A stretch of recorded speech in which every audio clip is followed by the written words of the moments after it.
ইমাম ফখরুদ্দিন রাজি রাহমাতুল্লাহি আলাইহি উনি উনার কিতাবের মধ্যে লেখেন একটা ঘটনা আনছেন হযরত মুসা কালিমুল্লাহর ঘটনা। মুসা আলাইহিস সালাম তুর পর্বতের মধ্যে আমার আল্লাহর সাথে কথা বলার জন্য যাচ্ছে, পথের মধ্যেই দেখে একটা কবর, কবরের মধ্যে শাস্তি হচ্ছে জাহান্নামের ভয়ঙ্কর শাস্তি। মুসা আলাইহিস সালাম দেখিয়া চলিয়া গেল। আল্লাহর সাথে বিধার করিয়া আসার পথে পরিশুদ্ধ হবে। প্রাথমিক এলেম যদি ছেলে মেয়ের মধ্যে থাকে তাহলে সে পাক পবিত্র হইয়া দুনিয়া থেকে যেতে পারবে। প্রাথমিক এলেম নাই, তার ইবাদতের কোনো দাম নাই। আলহামদুলিল্লাহ নাহমাদুহু ওয়া নাস্তাঈনুহু ওয়া নাস্তাগফিরুহু ওয়া নু'মিনু বিহি ওয়া নাতাওয়াক্কালু আলাইহি ونعوذ بالله من شرور أنفسنا ومن سيئات أعمالنا من يهده الله فلا مضل له ومن يضلله فلا هادي له ونشهد أن لا إله إلا الله وحده لا شريك له ونشهد أن سيدنا ومولانا محمدا عبده ورسوله الذي أرسله بالحق بشيرا ونذيرا وداعيا إلى الله بإذنه وسراجا منيرا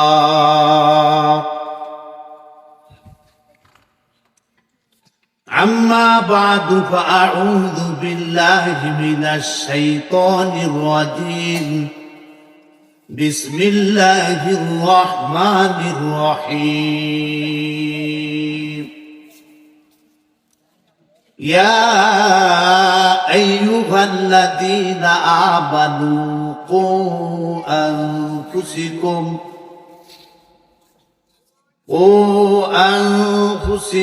وأهليكم نارا وقودها الناس والحجارة أعدت للكافرين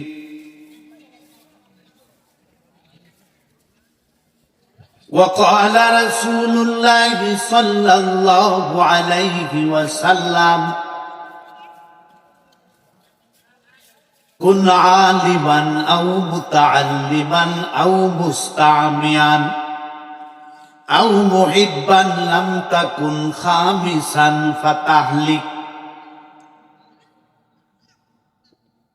إن الله وملائكته يصلون على النبي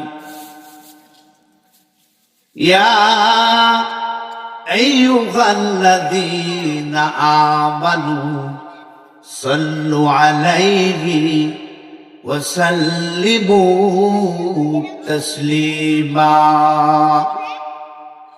সকলি জবান খুলে মুক্তা ভরে মোহাব্বত ও আবেগ নিয়ে দুরুদ ইব্রাহিমি পড়ি। আল্লাহুম্মা সাল্লি আলা মুহাম্মাদিন ওয়া আলা আলি মুহাম্মাদ কামা সাল্লাইতা আলা ইব্রাহিম ওয়া আলা আলি ইব্রাহিম إنك حميد مجيد اللهم بارك على محمد وعلى آل محمد كما باركت على إبراهيم وعلى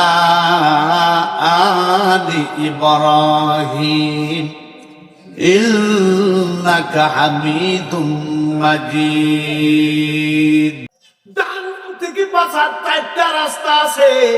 এক নাম্বার রাস্তা নবীজি বলেন কোন আদিমান, তোমরা যদি জাহান্নাম থেকে বাঁচতে চাও এক নাম্বার রাস্তা হইল তোমরা আলেম হও।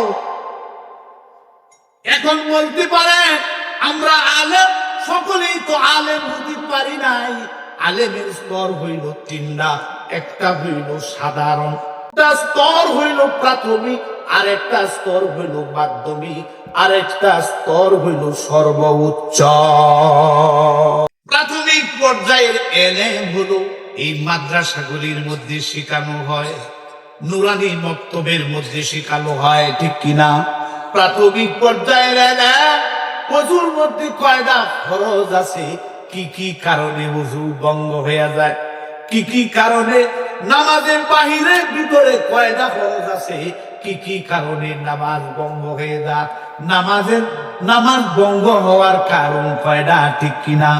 নামাজের বাহিরে ভিতরে কয়টা ফরজ আছে, এই সমস্ত এলেমগুলি মাদ্রাসা শেখানো হয়। ভাইয়েরা বন্ধুরা আমার, এই সমস্ত এই মাদ্রাসার মধ্যে শেখানো হয়। ওযু যদি আপনি না জানেন কিভাবে ওযু করবেন, বদনা দিয়া পানি ঢেলে মাথা ভিজাই নিতে হবে না, ঠিক কিনা?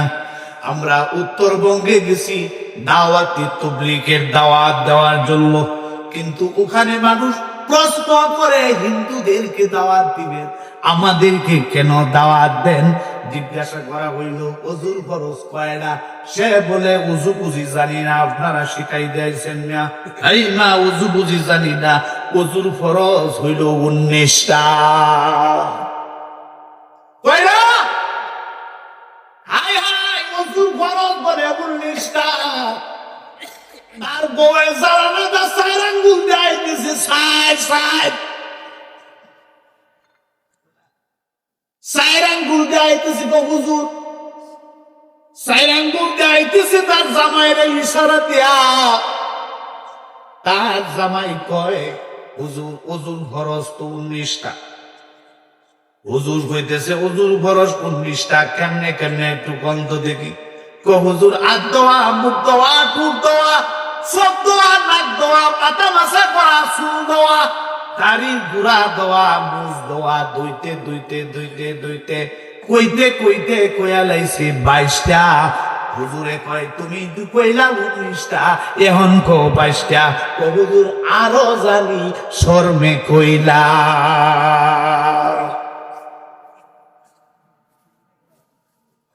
তাহলে ভাইজানের আমার, প্রাথমিক এলেম না থাকলে ওযুর ফরজ এমনই কইব, ঠিক কিনা?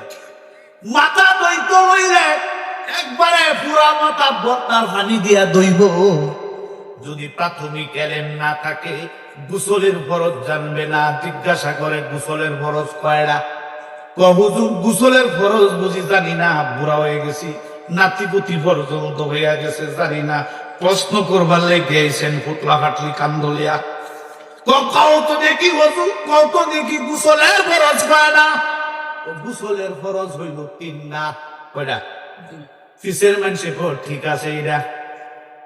হুজুরে কেমনে কেমনে কও দেখি, কেমনে কেমনে কও দেখি, জাত কইছে এমনি তো ফেস লাগিয়ে গেছে। হুজুর 3টা। 3টা কিতা কিতা? সাবান, গামছা, তৈলা। হুজুর হুজুর গোসলের ফরজ 3টা। কায়ামের মধ্যে যাওয়ার দরকার নাই, এইখানেই পরীক্ষা হয়ে গেছে, ঠিক কিনা? ভাইজানের আমার, এলেম প্রাথমিক এলেম না থাকলে পেশাব করবার গেলে কি হইবে কোনো খবর থাকবে না। মনে করবে পেশাব করছি, সামনেই তো কচু পাতা আছে, লইয়া যাই তীব্র দৌড়ালাম, ঠিক কিনা? না না না, 7টা জিনিস দ্বারা, কয় জিনিস? 7টা জিনিস দ্বারা, 7 জিনিস দ্বারা বিলা কোনো ব্যবহার করা নিষেধ। হাড্ডি, কয়লা, কাগজ, গাছের কাঁচা পাতা, খাদ্য দ্রব্য, শুকনা গোবর, ঠিক কিনা? যদি আপনার প্রাথমিক জ্ঞান যদি না থাকে, শুকনা গোবর পাইছেন, মাটিও যেমন শুকাইলে ভারী টানে, গোবরও তো টানবো। কয়েকদিন পরে কইব যে মানুষের শুকনা গোবর টানবো, ঠিক কিনা?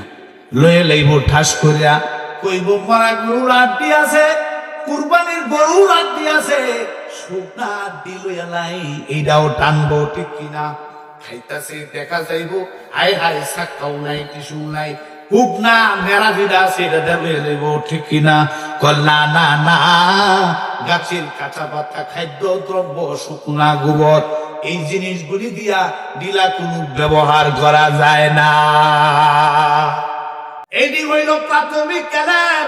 প্রাথমিক ক্যালেব যদি না থাকে জাহান্নাম থেকে তুমি বাঁচতে পারবা না। প্রাথমিক ক্যালেব যদি তোমার না থাকে তাহলে সূরা কেরাত দিয়া নামাজ তুমি পড়তে পারবা না। প্রাথমিক এলেম থাকলে সূরাগুলি তোমার সহি শুদ্ধ হবে। প্রাথমিক এলেম থাকলে নামাজগুলি সহি শুদ্ধ হবে।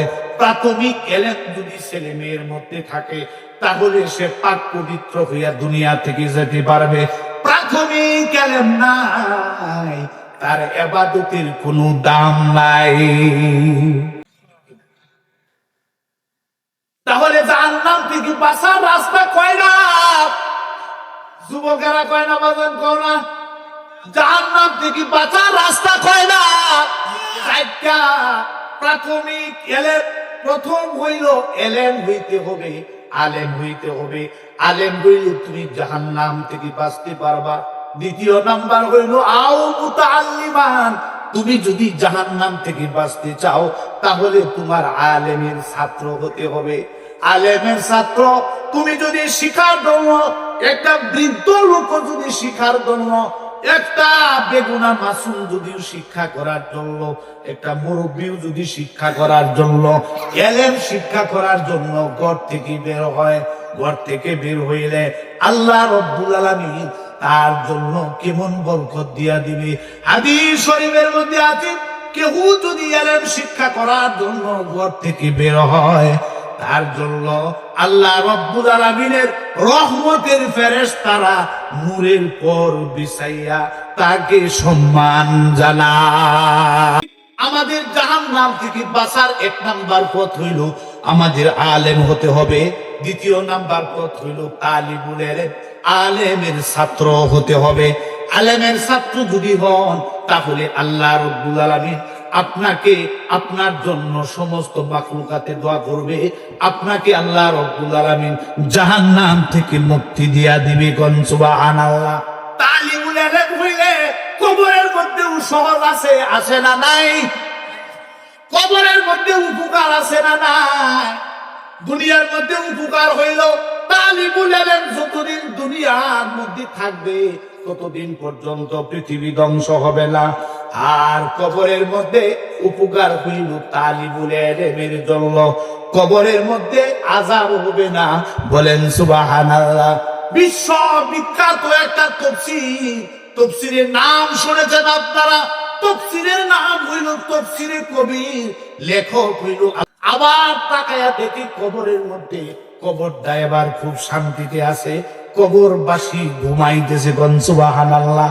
কোনো আযাব নাই, কোনো কিছুই নাই, ঘুমাইতেছে। কবরবাসীকে ডাক দিয়া বললেন, এ কবরবাসী, কিছুক্ষণ আগেই দেখলাম তোমার কবরে আযাব, এখন দেখি শান্তির কোনো অভাব নাই। বলো তো দেখি এত তাড়াতাড়ি এত দ্রুত গতিতে কেমনে তোমার কবরের আযাব বন্ধ হয়ে গেল? হযরত মুসা আলাইহিস সালামের প্রশ্নের জবাবে কবরবাসী বললেন, আল্লাহর নবী মুসা, আমার তেমন কিছু আমল নাই। আমার অপরাধের কারণে, অন্যায় করার কারণে, পাপ করার কারণেই আজকে আমার কবরের মধ্যে আযাব হচ্ছিল। কিন্তু আমার একটা ওসিয়ত আজকে কাজে লাগিয়ে গেছে। আমার বিবি সাহেব, আমার মৃত্যুর সময় আমার বিবি সাহেবকে ওসিয়ত করিয়া আসছিলাম, তোমার গর্ভে যে সন্তানটা আছে, ছেলে হোক আর মেয়ে হোক, এই সন্তানটারে তুমি আল্লাহর কালাম শিখাইও। কোন সুবহানাল্লাহ। আল্লাহর কালাম শিখাইও।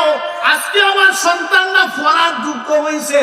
মাদ্রাসার প্রথম সবক বিসমিল্লাহির রহমানির রহিম, আউযু বিল্লাহি মিনাশ শাইতানির রাজিম। এইটা হলো মাদ্রাসার প্রথম সবক। এই সবকটা যখন উস্তাদজি কচি কণ্ঠে কচি মুখে যখন পড়াইয়া দিছে, আমার সন্তান যখন বলছে বিসমিল্লাহির রহমানির রহিম,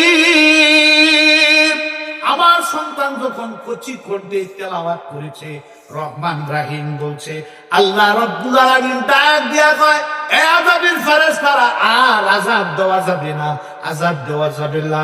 যার সন্তানে আমারে রহমান বলতেছে, যার সন্তানে আমাকে রহিম বলতেছে, তার কবরে যদি আযাব দাও, তাহলে আমার রহমান আর রহিম নামের মর্যাদা থাকে না।